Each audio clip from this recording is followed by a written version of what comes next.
Something incredible just happened, because Sean Payton finally revealed the truth behind the way he operates. And now? I understand exactly why so many voices in the national media can't stand your Denver Broncos, and why they can't stand Coach Payton either. And honestly, that's a beautiful thing. Because their frustration proves one thing: Denver is building something they can't keep up with. We keep getting great updates, like the rise of RJ Harvey and the fact that he still hasn't even come close to reaching his full ceiling. And now the roster is getting healthier, stronger, and more dangerous than ever. But today, Sean Payton said something that explains everything happening behind the scenes. Before we go any deeper, don't forget to subscribe, like the video, share it with your friends, and of course, hit the bell icon so you never miss an update. He said, "I hate losing more than I love winning." And that one line tells you everything about the man leading this team. Because that hatred of losing, that fire that burns hotter than everyone else's, turns him into an absolute machine when it comes to details. And we've seen it over and over again. From wet ball drills when bad weather is coming, to painting opponent logos on the practice field, to knowing exactly what cleat studs players need. Payton leaves nothing to chance. And that is exactly why so many people around the league despise him and despise Denver right now. Nobody likes to be exposed by someone who works harder, prepares deeper, and refuses to cut a single corner. I've seen leaders like that before, the kind who are hated by their rivals simply because their excellence makes everyone else look unprepared. That's Sean Payton to the core. Even when the Broncos are preparing for a struggling Raiders team, he refuses to overlook the details. He's breaking down crowd noise, indoor turf, practice timing, coordinator tendencies, every tiny thing most teams ignore. And that level of obsession? It exhausts the rest of the league. But inside the Broncos locker room, it's the heartbeat of a winning culture. That's why Denver is sitting at 10-2. That's why they've already hit their season over. And that's why this locker room feels different. Patrick Surtain too even said it himself, Payton's mindset of hating losing more than loving winning has become the new standard inside this team. A new mantra. A new identity. A new way forward. What Sean Payton has built inside this locker room is more than preparation, more than strategy, more than talent. It's contagious belief, and it has spread through every corner of this roster. And the most incredible part? This surge didn't come from adding a bunch of new stars. It came from a culture shift so strong that it reshaped the identity of the entire team. People love to say, culture eats strategy for breakfast, and right now? This Broncos culture is devouring everything in its path. During today's press availability, you could hear it in the voices of the leaders, Courtland Sutton, Patrick Surtain II, Sean Payton, and Bo Nix. No one asked them to defend the team. No one pushed them to address the noise. But they brought it up anyway. They hear the disrespect. They hear the excuses. They hear every attempt to downplay what this team has accomplished. And they're tired of it. You could feel that fire in Courtland Sutton and Bo Nix especially, both of them refusing to accept the narrative that Denver's wins don't count or don't matter. Their message was simple and sharp: this team has learned how to win in every way possible, and we're not done yet.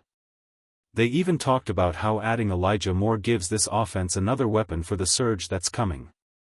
Because make no mistake, the Broncos aren't hoping for a playoff run. The Broncos are planning one. And in their minds, a deep postseason push is not only possible, it's inevitable. One major reason? Denver has an explosive young running back whose ceiling is still miles above what we've seen. And this roster plays for each other with a level of selflessness you almost never see in the NFL. Sean Payton emphasized that this locker room is one of the most unselfish he's ever coached. He singled out Evan Engram and Marvin Mims, guys who could demand more targets, more spotlight, more opportunities, but instead put the team first every single week. Even when plays are designed for them, and Bo Nix checks out at the line, they don't complain. Because winning means more than statistics. Then there's the comparison everyone wants to make, Ashton Jeanty versus RJ Harvey. Jeanty was supposed to be the superstar. The first-round pick. The explosive back people wanted Denver to trade up for. But heading into this matchup, Jeanty has the fewest yards per carry of any first-round running back since 2000.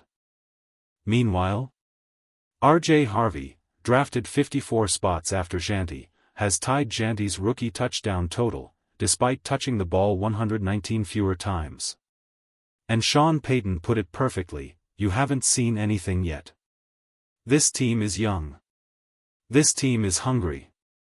And the best is still in front of them."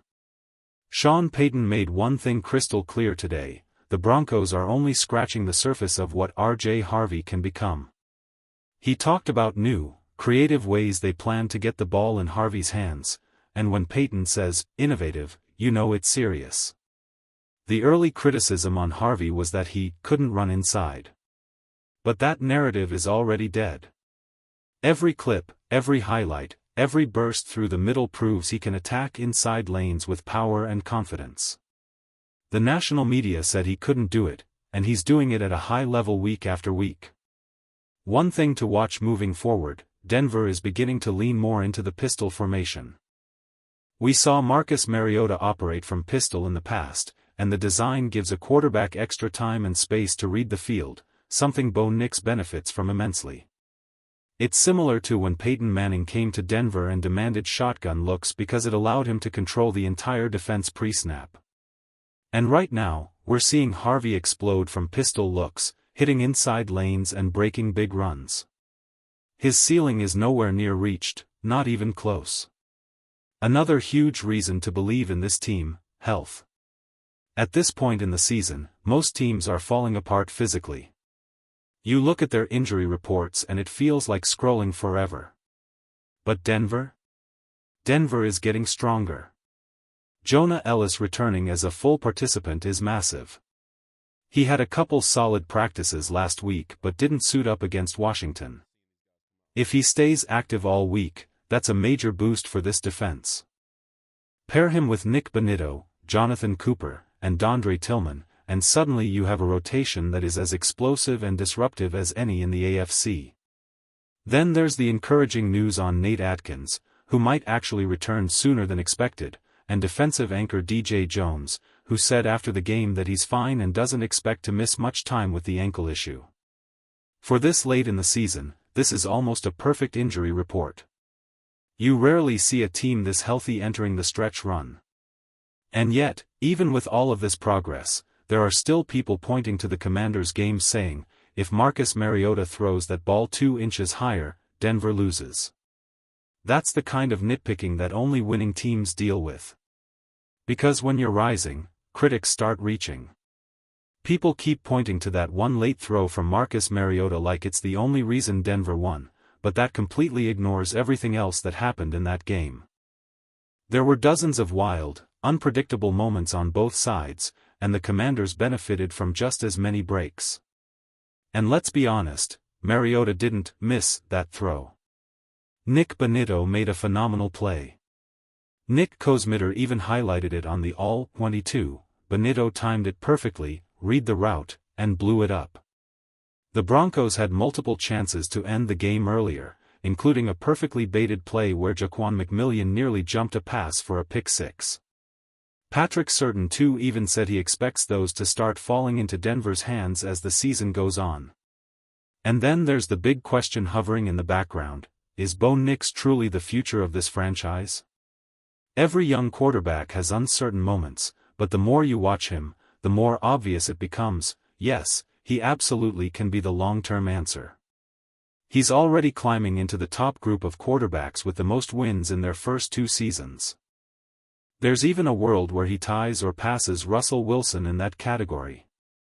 He's already inside the top 10, and he still has 5 games left, 3 of them at home. And remember, he didn't walk into a powerhouse roster. He walked into a rebuild. The progress he's made is a reflection of how talented he truly is, and how much this team believes in him. Then there's the addition of Elijah Moore.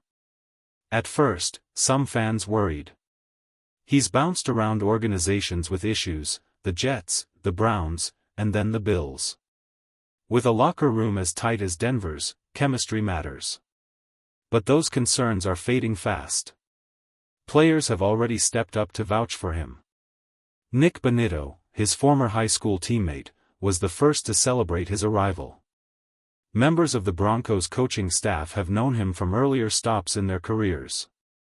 Courtland Sutton even rehabbed an ankle injury with more years ago and said the first thing that stands out about him isn't his speed or his talent, it's the fact that he's a good teammate and unselfish. Patrick Surtain too knows him from youth football going all the way back to Pee Wee days. With that many connections, it's no surprise the locker room believes he fits the culture perfectly. And when you add the talent he brings, Denver just got more dangerous. Now the Broncos turn their focus to the Raiders.